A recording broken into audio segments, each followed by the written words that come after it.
En esta clase vamos a ver cómo para diferentes tipos de elementos estructurales vamos a tener diferentes matrices de rigidez. ¿Por qué? Porque la relación que hay entre las deformaciones de ya sea una viga o una barra y las fuerzas que están en sus extremos va a variar dependiendo de la condición de contorno que tenga cada elemento.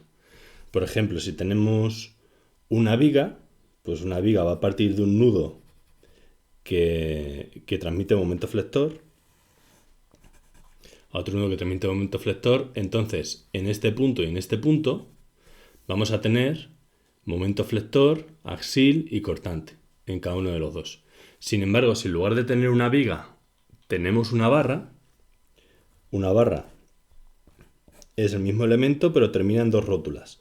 Eso quiere decir que no se transfiere momento flector. Entonces, en esta barra solamente va a transmitir una fuerza axil.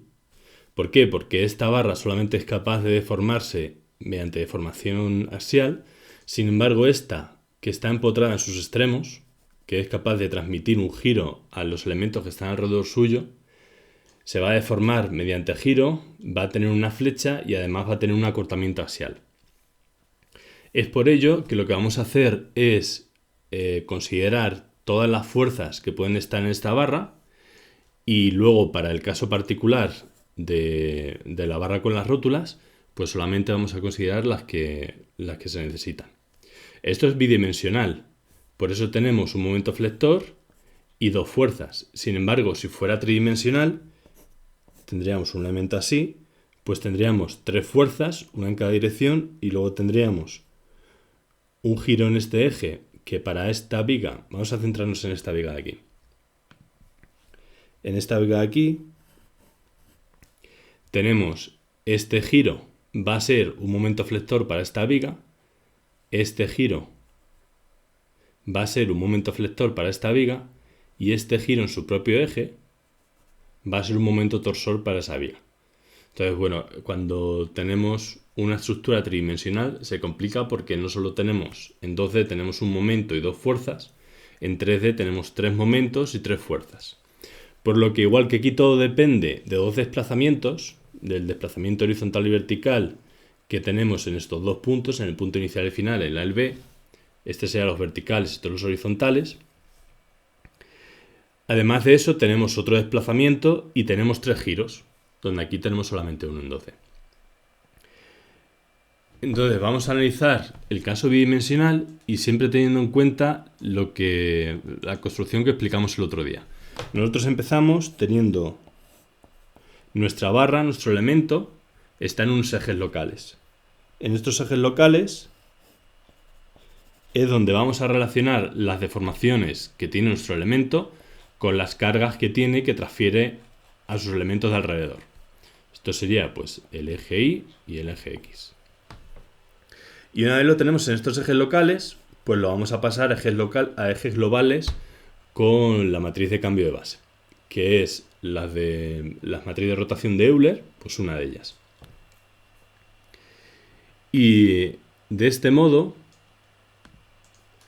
en este caso, lo que tenemos es, en ejes locales, la fuerza axial va a ser igual a la diferencia de desplazamientos en este eje X por L partido de E por A, que son las ecuaciones que hemos estado usando siempre.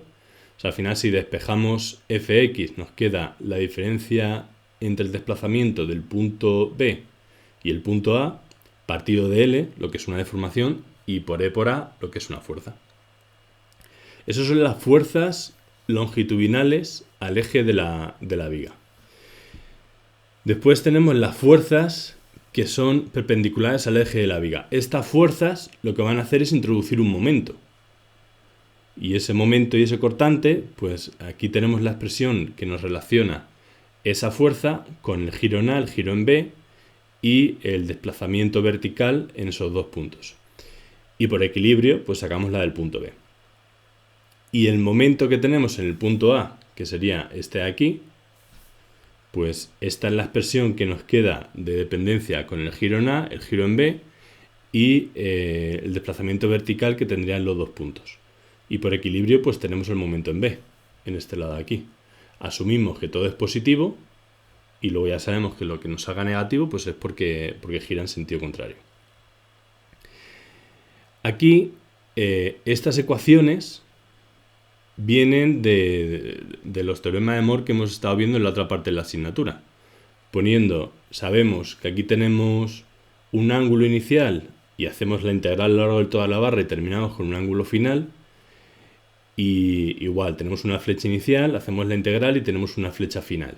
Con esas ecuaciones, y teniendo en cuenta que esta fuerza ortogonal a la viga nos va a generar también momento flector, pues tenemos una ley de momentos flectores, unas ecuaciones que nos relacionan giros y desplazamientos verticales, y de ahí se despeja y se obtiene esta relación. El esfuerzo axial es el que va un poco aparte, porque solamente depende de los desplazamientos en el eje de la viga. En el caso de tener este elemento de aquí, en el caso de tener una barra y no tener una viga, vamos a referir a viga cuando están empotrados y transmite giros y cortantes, y en este caso, cuando tenemos las dos rótulas, pues solamente vamos a tener un axil y transmite una fuerza. En este caso la barra, solamente vamos a tener esto de aquí. El resto no lo vamos a tener porque la estructura, este elemento estructural es incapaz de transmitir giros y la propia barra no se puede doblar. De este modo, vamos a poner esto aquí, de este modo lo que tenemos es un vector de fuerzas, que son las ecuaciones que hemos visto antes, simplemente estas ecuaciones de aquí, pues podemos poner las fuerzas es igual a ciertos elementos multiplicados por un vector de desplazamientos. Desplazamiento en A horizontal, desplazamiento en A vertical, y giro en A, desplazamiento en B horizontal, desplazamiento en B vertical y giro en B. Y esos son lo que compone este vector de aquí. Los desplazamientos en A, pues esto sería el desplazamiento horizontal en A, el desplazamiento vertical en A y el giro de A. Y lo mismo pasaría con B. Las fuerzas, pues tendríamos la fuerza en A sería la fuerza longitudinal a la viga, la fuerza ortogonal a la viga y el momento flector que está aplicado en el punto A. Y lo mismo pasaría con el punto B. Esto acordaros que es en ejes locales. Ejes locales donde el eje X es el longitudinal a la viga y el eje Y pues es el perpendicular. Cuando lo pasemos a ejes globales, pues ya veremos que esto cambia. Pero hay que calcularlo siempre en ejes locales, multiplicarlo por las matrices de cambio de base y ya está. Entonces tenemos tanto las Fs como los desplazamientos y aquí nos quedan las rigideces. Y estas son las matrices de rigideces. Esto es exactamente lo mismo que esto de aquí, que tenemos aquí, pero ordenado. Entonces ya lo tenemos de forma matricial. Y de aquí lo que hay que hacer es rotarlo a coordenadas globales y hacer el ensamblaje global, que ya vimos el otro día. Ya vimos el otro día y en los talleres es donde lo vamos a ver en más profundidad con los ejemplos de aplicación. Vamos a quitar esto. Aquí en este caso, voy a borrar aquí.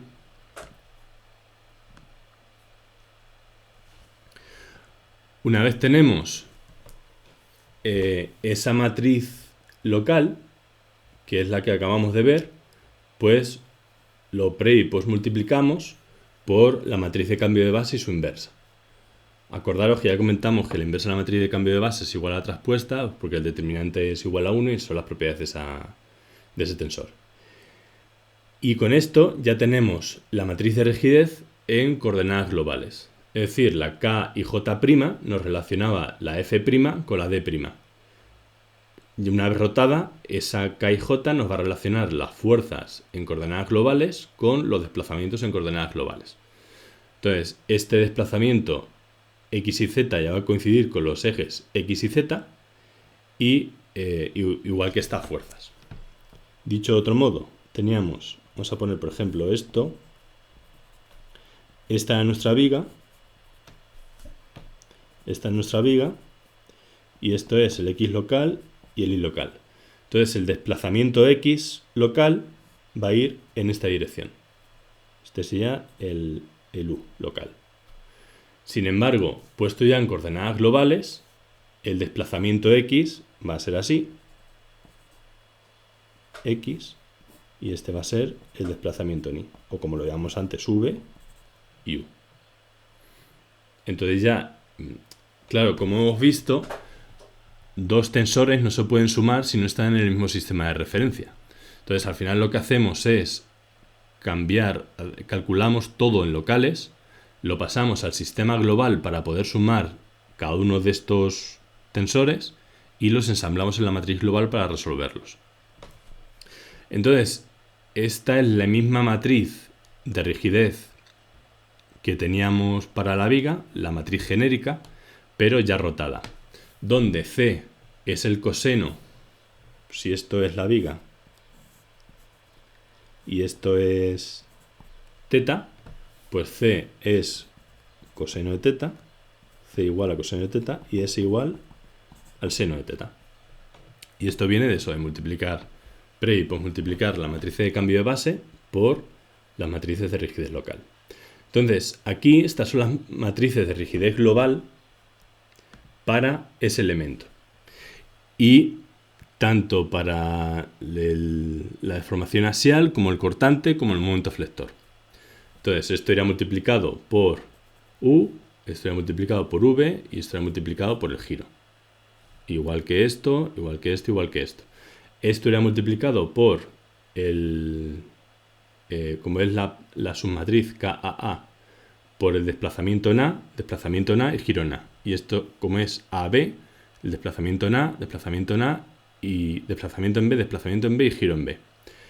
Esto es la influencia. Esta es la influencia de los desplazamientos de A en la fuerza del nodo A. Y estos son la influencia de los desplazamientos en B en las fuerzas del nodo A. Esta aquí es la influencia de los desplazamientos de A en las fuerzas del nodo B. Y esta es la influencia de los desplazamientos del nodo B en las fuerzas del nodo B. Como veis, existe simetría, son simétricas. Y aquí, claro, aquí tenemos metido todos los tipos de deformación. Esto es para una viga. Si queremos hacerlo para una barra donde no se transmite, donde no tiene influencia ni ese cortante, ni esos desplazamientos en I, ni los desplazamientos en U, ni los momentos flectores, donde no se transmiten ni los cortantes ni los flectores, pues este término lo borraríamos, este término lo borraríamos, este término tampoco influiría, este término de aquí tampoco influiría, este tampoco y este tampoco. Igual es la simétrica. Aquí en este caso este no influiría, en este otro este no influiría, aquí no influiría este, aquí se nos iría este, aquí se nos iría este y aquí este. Igual pasa con estos. Todo esto serían 0. Igual pasa aquí, se nos iría este, se nos iría este, se nos iría este, este de aquí, este de aquí, este de aquí, este y este. Aquí se nos va este, se nos va este, este y este. Y las simétricas. Entonces esto nos quedaría la matriz de rigidez global de una barra que tiene dos rótulas, una en cada lado. Si os fijáis, lo que hemos tachado son todos los elementos que tienen inercia. Es decir, todos los elementos que meten energía en el sistema mediante flexión. ¿Por qué? Porque al tener una barra con dos rótulas, no gira, no tenemos momento flector. Entonces todos esos términos no estarían. Y esto nos quedaría para la barra y esto para la viga. Y esto ya genérico. Podemos coger cualquier barra, cualquier viga en la posición que esté. Calculamos su ángulo, para 2D, claro. Calculamos su ángulo. Con ese ángulo sustituimos aquí coseno, seno, sus propiedades y tenemos ya la matriz local. Y luego hacemos el ensamblaje y ya tenemos la matriz global. Y ya resolvemos. ¿Y cómo hacemos eso? Pues vamos a decir aquí otro. Para ello, todas las matrices locales, pues la vamos ensamblando. Que esto ya también lo vimos el otro día y sobre todo lo vamos a ver durante el taller. De la influencia del desplazamiento en 1 sobre la fuerza en 1, la influencia del desplazamiento en 3 sobre la fuerza en 1, pues vamos sumando cada uno en la casilla donde va tocando. Y una vez tenemos esto, claro, esto para resolver enseguida va a ser una matriz, en cuanto la estructura empieza a ganar en complejidad, esta matriz va a ser cada vez más grande. Y es fácil que sean matrices de miles de elementos por miles de elementos. Por ello, se intenta priorizar que sean de diagonal principal. ¿Esto qué quiere decir? Pues que depende cómo numeremos los nodos. Si los números están más cerca, esta matriz va a ser más diagonal. Por ejemplo, aquí tenemos 1, 2, 3, 4, 5, 6 y el ancho de banda son 4. Sin embargo, aquí tenemos 1, 2, 3, 1, 2, 3, 4, 5, 6, donde están más cerca, porque aquí 3 y 4 sí están cerca, pero 2 y 5 están lejos y 1 y 6 están muy lejos. Entonces eso hace que se vaya ensanchando esto. En este caso es un poco más fina. Y bueno, esto por métodos numéricos es más sencillo de resolver. Aunque bueno, para los programas que estamos haciendo y que vamos a hacer en el taller, es un poco indiferente. Ya son para problemas de millones de grados de libertad. Entonces aquí, ahora lo que vamos a hacer es poner las condiciones de contorno. ¿Qué son las condiciones de contorno? Pues vale, yo ya tengo la influencia de cada barra, ya hemos hecho el ensamblaje global, era el sumatorio de fuerzas en los nudos, que eso también lo vimos, pero ahora necesito meter las condiciones de contorno.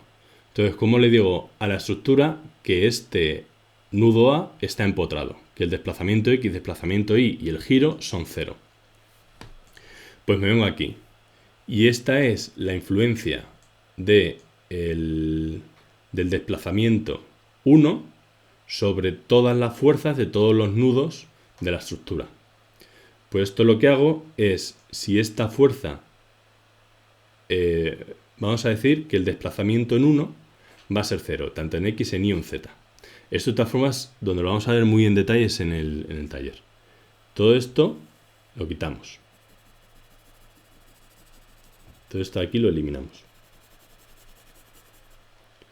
Porque, como decimos que los desplazamientos son 0, pues no va a influir en ninguna fuerza. ¿Y qué hacemos con esto? Con esto de aquí. Pues esto también lo quitamos de la matriz global. Pero esto no lo guardamos. Y esto no lo guardamos porque cuando tengamos la matriz, la resolvemos con los desplazamientos que obtenemos. Si lo multiplicamos por estas filas de aquí, vamos a tener las reacciones en el nudo 1. Y en el nudo 2, pues va a ser exactamente igual. Aquí lo que hacemos es borrar todo esto. De todo esto nos olvidamos.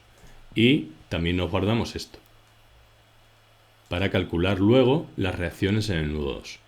Ya como os he dicho, esto lo vamos a ver muy bien en los talleres que tenemos. Y nos quedamos con esta matriz aquí.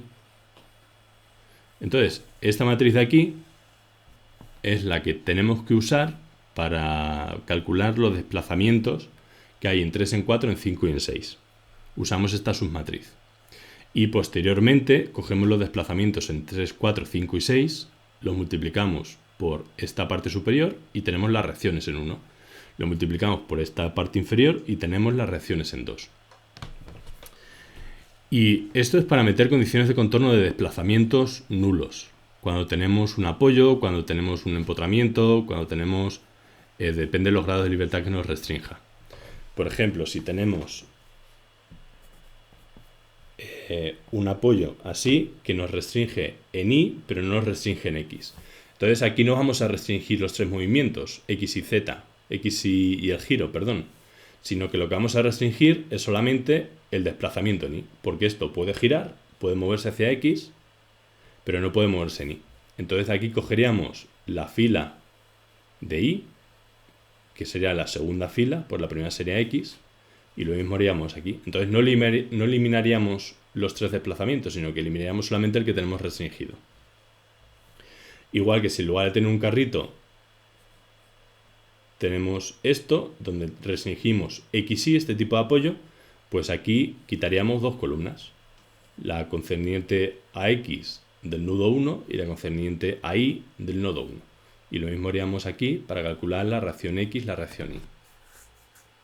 Entonces, con esta submatriz de aquí, pues esto estaría multiplicado por los desplazamientos en 3, 4, 5, 6. Y esto es igual pues a las fuerzas que hay en 3, 4, 5 y 6. La fuerza sí se mete tal cual. En las fuerzas aplicadas en los nudos, pues si tenemos una fuerza X, pues en el nodo 5, pues en 5 en X metemos el valor que tenga esa fuerza. Que todo esto, como repito, a lo mejor se ve en el taller. Y aquí surge otra problemática, es si tenemos una fuerza que por ejemplo está aquí, en mitad de una viga o una barra no podemos introducir una fuerza, porque esto no nos lo permite. Aquí estamos operando con los nudos. Entonces, ¿qué tenemos que hacer? Pues hacer un estado equivalente entre esta carga y las cargas en los nudos, que eso es lo que vamos a ver en el siguiente vídeo. Entonces, aquí, claro, ahora digamos que en lugar de tener un apoyo donde restringimos un movimiento, aplicamos un desplazamiento. Queremos que en este nudo 4 el desplazamiento X sea sea U, para deformar la estructura pues como toque. Y lo que vamos a imponer es este desplazamiento. Luego se pueden combinar fuerzas con desplazamientos, diferentes condiciones de contorno. Pues para ello la metodología es la misma, pero solamente tenemos una variante. Que bueno, es una variante que se hace para todos, pero en este caso, como los desplazamientos son 0, la podemos obviar. Aquí esto era el nudo 4. Entonces, vamos a coger todo esto. Vamos a quitarlo de la matriz, como hacíamos aquí arriba. Y esta aquí también la vamos a coger y la vamos a quitar de la matriz para hacer nuestros cálculos. ¿Y qué cálculos van a ser esos? Pues cuando tengamos calculados los desplazamientos, los metemos aquí y obtenemos las reacciones en este nudo. Entonces aquí si imponemos un desplazamiento en X, pues aquí tendríamos que coger la fila de X y aquí tenemos que coger la columna de X, que sería lo que quitaríamos. Y el giro se seguirían quedando. La parte horizontal hemos dicho que nos lo guardamos para luego, para el final del cálculo. Sin embargo, la parte vertical lo que hacemos es introducirlo como una fuerza equivalente. Cogemos el desplazamiento que estamos imponiendo, U, lo multiplicamos por todos estos valores de aquí y lo que nos está introduciendo es una fuerza en la estructura, porque precisamente ese es el equilibrio que estamos metiendo. Entonces, al final, ¿cómo se hace? Pues se coge esta columna y se saca fuera y se pone en el término de las fuerzas. Se pone aquí. Entonces, las fuerzas serán igual a las fuerzas que estén aplicadas externas, menos el desplazamiento donde estamos imponiendo el desplazamiento que sea, multiplicado por el vector columna que le corresponda. Este vector columna, recordar que es la influencia que tiene este desplazamiento en todas las fuerzas de todos los nudos de la estructura. Que es exactamente lo mismo que estamos haciendo antes. Lo que pasa es que antes esta D al ser 0, pues esto se te va. Pero si esta D no es 0, pues se pone así. Pasa restando al otro sitio. Y aquí está puesto 0 para dejar el hueco que se vea, pero esto se quitaría.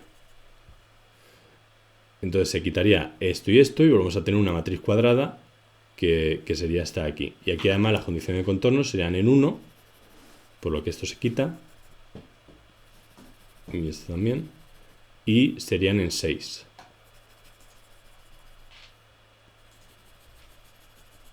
Por lo que para resolver este sistema, vamos a poner en verde, para resolver este sistema vamos a usar esta submatriz. Esta con esto con esto, con esto. Al final de esta matriz tenemos que quitar todas las filas y columnas donde sabemos el desplazamiento. Y esas pasan al término de las fuerzas restando las fuerzas. Porque al final no dejan de ser fuerzas internas. Y en el vector desplazamiento solamente tenemos incógnitas. Todas son incógnitas. Y claro, en el caso en el que tenemos los desplazamientos nulos, pues esto se nos va. Y así es como imponemos las condiciones de contorno. Esto es muy sistemático. Lo malo que tiene el cálculo matricial es que al hacerlo a mano enseguida se vuelve muy engorroso y muy poco manejable, pero es relativamente sencillo implementar en el ordenador, que es lo que veremos en el taller. Entonces ya nos queda ver este efecto de aquí, que es si tengo una carga en mitad de una viga, tenemos pues los ejemplos que hemos estado viendo en clase. Tenemos una viga bien potrada donde tenemos diferentes cargas. El elemento viga, aquí solamente operamos en los nudos y solamente tenemos fuerzas en los nudos. Entonces en nuestro cálculo solamente vamos a tener fuerzas aquí y aquí. No podemos tener fuerzas aquí en medio. Entonces lo que tenemos que hacer es transferir estas fuerzas a un estado equivalente que esté aplicado en los nudos. ¿Y qué es un estado equivalente? Pues es un estado equivalente de manera energética. Es decir, que genere las mismas deformaciones y la energía elástica que acumula la viga en el estado con las cargas como son realmente y con las cargas que vamos a calcular en los nudos sea la misma. Y eso es lo que veremos en el próximo vídeo. Y ya en el taller es donde vamos a ver todo con varios ejemplos y sobre todo a la hora de implementarlos como mejor se termina viendo.